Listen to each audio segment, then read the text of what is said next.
संघ के मुखपत्र पांचजन्य में गोहत्या को वेद के हवाले से अपराध ठहराया गया। लेख में इस बात का भी जिक्र है कि मुस्लिम नेता और मदरसे कैसे मुसलमानों के राष्ट्र विरोधी गतिविधियों में शामिल होने के लिए उन्हें प्रेरित करते हैं।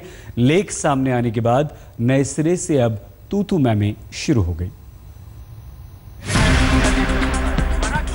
इधर गोहत्या और गोमांस पर बयानों की बाढ़ आई तो बीजेपी नेता पार्टी मुख्यालय तलब किए गए। उधर संघ के मुखपत्र पांचजन्य ने गोवध के खिलाफ प्रत्यंचा तान ली। संघ के मुखपत्र में विनय कृष्ण चतुर्वेदी ने अपने लेख में लिखा है कि मदरसे और मुस्लिम नेता आम मुसलमानों को देश की पुरानी परंपराओं से नफरत करना सिखाते हैं। अखलाक ने भी उसी से प्रभावित होकर गोहत्या की। अगर तुम 80% लोगों की भावना का सम्मान नहीं करते हो तो ऐसी प्रतिक्रियाओं को कैसे रोका जा सकता है। वेद में लिखा है कि गोहत्या करने वाले मृत्युदंड के अधिकारी हैं। गायों की रक्षा में हमारे पूर्वजों ने प्राण गंवाए हैं। जो मुस्लिम आज ये करते हैं वो भारतीय मूल के धर्मांतरित हिंदू हैं। सामाजिक सौहार्द के लिए हमें एक दूसरे का सम्मान करना चाहिए। बीजेपी ने संघ की विचारधारा से पल्ला झाड़ लिया ये कहकर कि प्रधानमंत्री घटना पर दुख जता चुके हैं।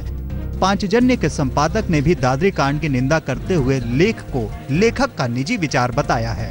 किसी ने ऐसा नहीं कहा है, प्रधानमंत्री ने इस पर दुख प्रकट किया है। इस तरह से बेबुनियाद बातें कही जा रही हैं, ये स्पष्ट किया गया। संपादक, पत्रकार, साहित्यकार के तौर पर उन्होंने अपनी राय रखी है। हम अलग अलग लोगों की राय उसमें रखते हैं और लेख में लेखक की क्या राय है और संपादकीय पॉइंट ऑफ व्यू क्या है, दो अलग अलग चीजें हैं। गोहत्या पर एक सुर शांत होता है तो दूसरा बज उठता है और इस शोर में देश का माहौल खराब हो रहा है। दीगर बात यह भी है कि 2 दिन पहले ही हिमाचल प्रदेश हाईकोर्ट ने देश की सभी राज्य सरकारों को ये आश्वस्त करने को कहा है कि गोहत्या ना हो। 1950 में जब पांचजन्य की शुरुआत हुई थी तब उसके पहले संपादक पूर्व प्रधानमंत्री अटल बिहारी वाजपेयी थे और पांचजन्य में लेख लिखने वाले संघ के स्वयंसेवक और विचारक होते हैं और इसीलिए पांचजन्य का लिखा एक एक शब्द संघ का विचार माना जाता है। कैमरामैन जैनेन्द्र और मंजीत नेगी के साथ हिमांशु मिश्रा, दिल्ली, आज तक।